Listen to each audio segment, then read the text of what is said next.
1994 कश्मीर की ठंडी वादियों में एक अजीब सी खामोशी थी। ऊपर से सब कुछ शांत दिखता था, लेकिन अंदर ही अंदर एक अनदेखा खतरा पनप रहा था। इसी दौरान कुछ विदेशी पर्यटक जो सिर्फ कश्मीर की खूबसूरती देखने आए थे, अचानक लापता हो जाते हैं। न कोई खबर, न कोई संपर्क, बस उनके पीछे रह जाता है एक बड़ा सवाल।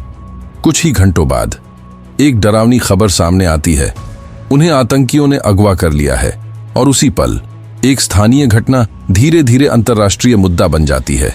लेकिन असली कहानी अब शुरू होती है, क्योंकि कहीं ना कहीं इस खतरे की आहट पहले ही मिल चुकी थी। इंटेलिजेंस ब्यूरो यानी आईबी, उनके पास कुछ दिन पहले ही एक इनपुट आया था, एक चेतावनी कि विदेशी नागरिकों को निशाना बनाया जा सकता है। लेकिन समस्या ये थी, ये जानकारी अधूरी थी।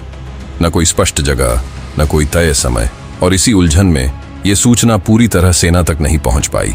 सेना अपने नियमित गश्त में लगी रही और आईबी और जानकारी जुटाने में दो एजेंसियां, एक ही मकसद, लेकिन उनके बीच एक अनदेखा फासला।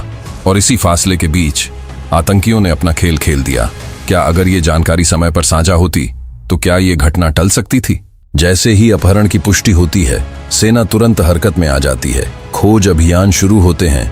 जंगलों में, पहाड़ों में, हर संभावित जगह पर हेलीकॉप्टर आसमान से निगरानी कर रहे थे और जवान जमीन पर हर कोना छान रहे थे। लेकिन सबसे बड़ी चुनौती थी, उन्हें ढूंढें कहां? कोई सटीक लोकेशन नहीं, कोई पुख्ता सुराग नहीं। हर बीतता पल हालात को और गंभीर बना रहा था। और इसी बीच आतंकियों ने अपनी मांगें सामने रख दी। अब ये सिर्फ एक बचाव अभियान नहीं था, ये बन चुका था एक मानसिक और रणनीतिक युद्ध। अंतर्राष्ट्रीय मीडिया ने इस घटना को बड़ी खबर बना दिया।